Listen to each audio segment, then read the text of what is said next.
Do you want to speak English confidently, but you feel nervous every time? Don't worry, you are not alone. Many people think English is difficult, but the truth is English becomes easy when you practice daily.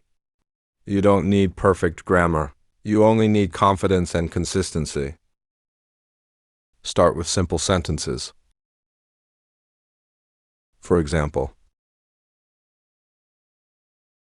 I am learning English.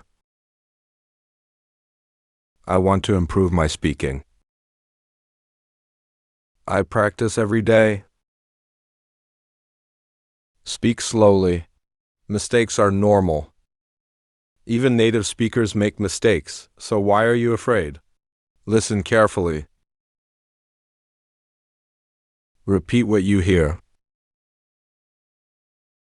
Pause the video and say the sentence again and again.